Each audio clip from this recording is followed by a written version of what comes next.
Hi BookTube, my name is Juan, I am just one reader, and this is a very exciting Friday Reads video because I think I will be mentioning some of my potentially favorite books of 2021.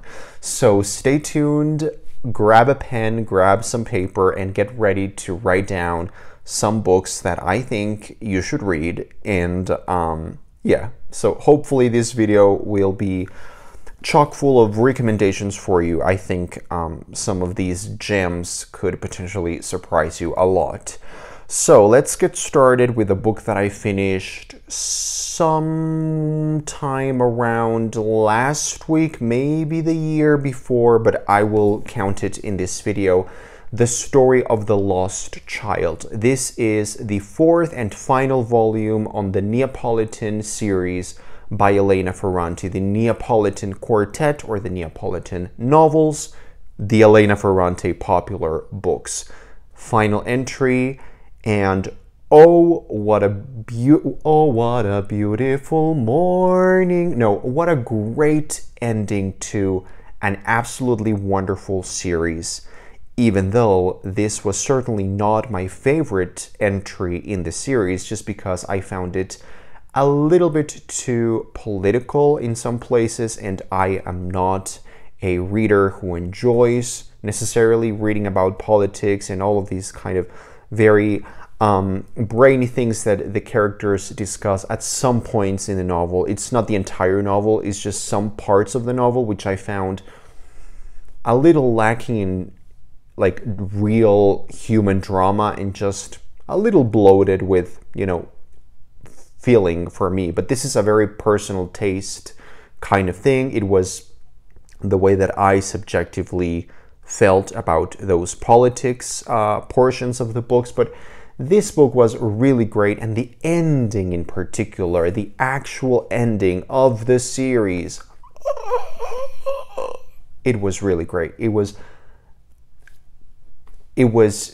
exactly what it needed to be. It was just, it sort of came back to the tone and to the perfect sort of timbre or color. I'm speaking in musical, I'm using musical references, but it was like the right color or the right timbre, the right tone to end that series, the entire series on. So it was great.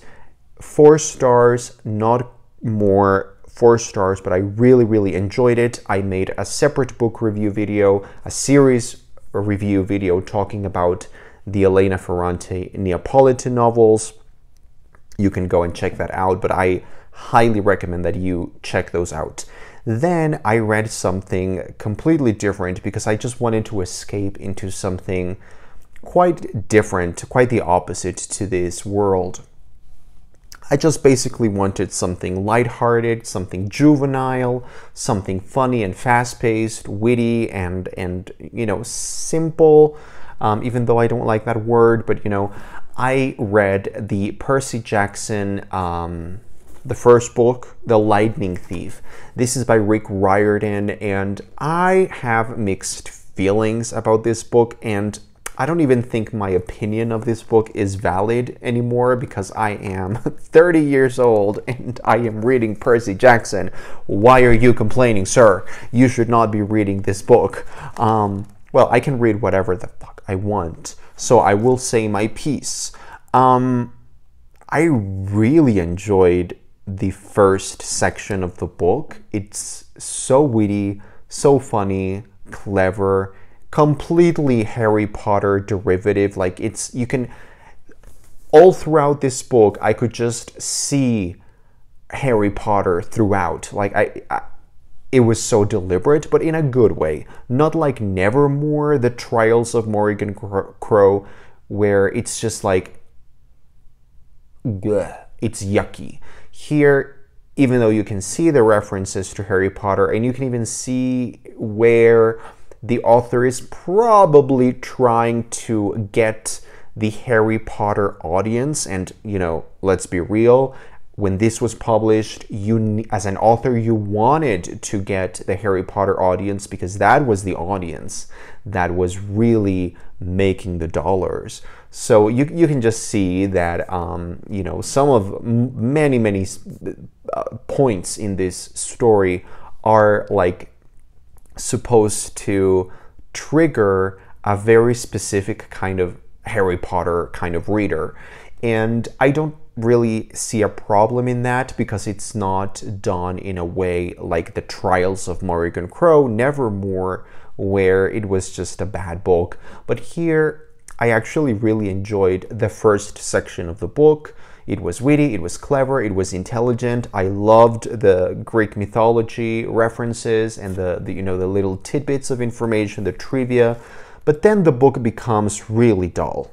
Like halfway through the book, where the story, you know, we get to the quest kind of plot part of the story, it just became the same formulaic, episodic kind of, you know, the children are, you know, they are walking, or they're heading a certain way, and then there's a very mysterious adult who comes along, and it's probably a trap, but they are really stupid, so they don't realize it's a trap, so they fall into the trap, and there's a battle, and there's a revelation, but then they head another way, they head on another direction, and then another creepy adult comes along, and the people are just like, huh, I guess now we can trust you, and then they fall into another trap, and it becomes quite repetitive and dull. It was boring. It actually got boring, and I thought it overstayed its welcome, in my humble opinion. The ending was a little disappointing, but, you know, I'm willing to, you know, to let go of those kinds of opinions, because I know that I am not really the target audience for this. If I had read this like maybe 15 years ago or 20 years ago, I'm old. I feel like Joey on Friends when he turns 30 and he's like, why, God, why? Now I'm that guy. I'm Joey. Fuck. Anyway, I liked it. I gave it 3 stars. Nothing to write home about. I might pick up the rest of the series just because I already own the books, but I might not. So that tells you everything. Now, what am I currently reading? Oh my God, you're gonna die. This is great. I am so excited. I am reading a book by Helene Hanff. I wanted to say those words so badly. Helene Hanff is one of my favorite people. She's one of my favorite authors. She writes exclusively nonfiction, memoirs. You probably have heard of her here on BookTube, because she's the author of 84 Charing Cross Road, but do not be misled. There are many wonderful treasures that this wonderful human being has written. You can read The Duchess of Bloomsbury Street. You can read Apple of My Eye, which is my personal favorite. You can read Q's Legacy. Now I am reading Underfoot in Show Business. And if this is not my favorite book by the end of the year, I will cut my foot. I will cut a limb. I am adoring this book with the light and the fierceness and the passion and the joy of 1,000 Suns. It's how are people not reading Helene Hanff and these kinds of memoirs? This reads like fiction. It reads like a novel. So there's no reason why your typical fiction reader, such as myself, should not enjoy this. It reads like, you know, a story. It's wonderful. I will not even tell you what it's about because I want you to be curious. This is one of the rare instances in my reading where I don't want to keep reading because I know the book will be over and I will be incredibly sad when it is over. This book is just absolutely wonderful. It is illustrated. It has a few illustrations, but just look at this. Underfoot in Show Business by Helene Hanff. Then I am also continuing on with the Silmarillion by J.R.R. Tolkien, the man who wanted to give names to everything and everyone and everywhere and everything.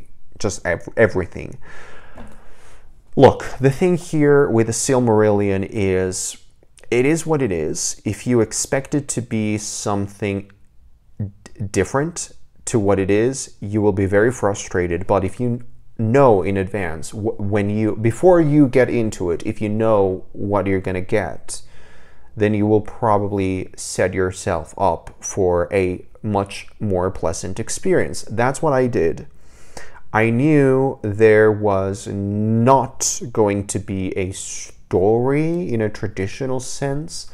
I knew that I was reading this book mainly because of the storytelling kind of vibe, the folklore, the world building, the grandeur of Tolkien's writing, the texture of his writing, and those qualities are here and they are delivered in spades. It is frustrating to read. It is slow because it's like the Bible of Middle-earth in a way, or like a book of poems or myths and legends and lore. But it's beautifully written and it has some beautiful imagery and beautiful illustrations, and I am enjoying it, ?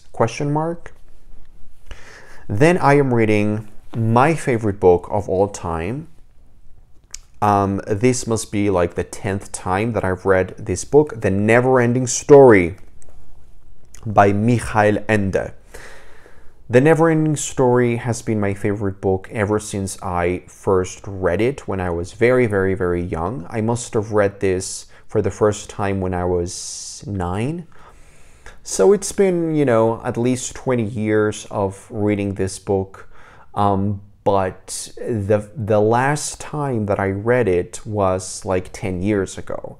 So I think this reread was certainly overdue, and it was a long time coming, and I am finding this book even more spectacular than ever. It is a gem. I think it's the best. I 100% legitimately believe, I am convinced this is the best book ever written. I sincerely believe that. I think that fantastic literature has never done so well as it does in this book. That's all I'm going to say. I want to make a review of this when I am done with it. I want to read some other companion books to The Neverending Story. I have 3 books that are companion pieces to The Neverending Story, which were written many years after Michael Ende had died, and they were written by some German authors, Ralf Isau, Tanja Kinkel, and Ulrike. I completely forget the name, but I have 3 books, 3 novels, which are companion pieces to The Neverending Story, and I want to read them all. I want to get back into the Neverending Story universe and hopefully make a video talking about the wonders of Michael Ende's writing and why you are missing out in case you've not read this book or any book by this author. And finally, I am reading something else, which is another nonfiction book, but it's more like a scientifical or hard, like brainy kind of nonfiction. This is brand new, and just let me tell you right away, what a beautiful edition.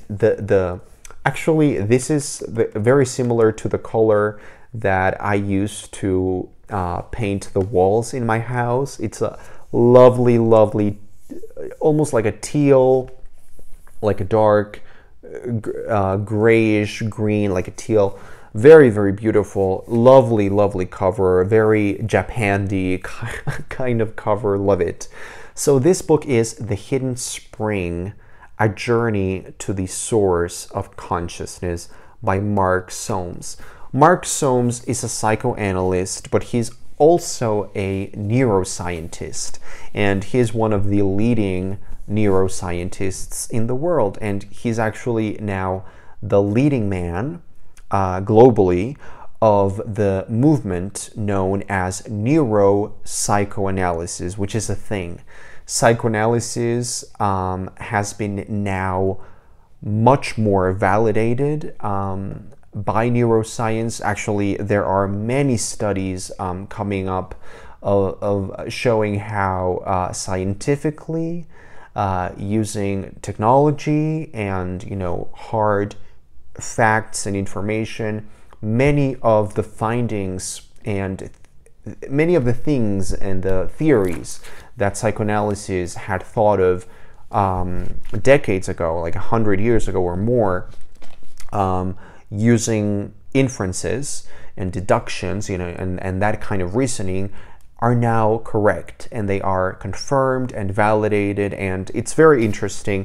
And so Mark Solms is this man, and I love the little biography here, the author's biography here. It says, Mark Solms discovered the brain mechanisms of dreaming. That's how important this man is today.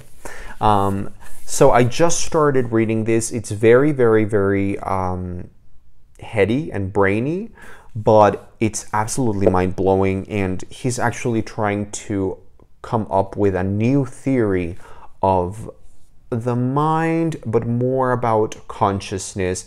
And again, he masterfully combines psychoanalysis, psychology, and neuroscience. So this is very, very exciting. And those are all the books that I will be mentioning here today. This video is already way too long. Thanks for watching. Now, go to bed.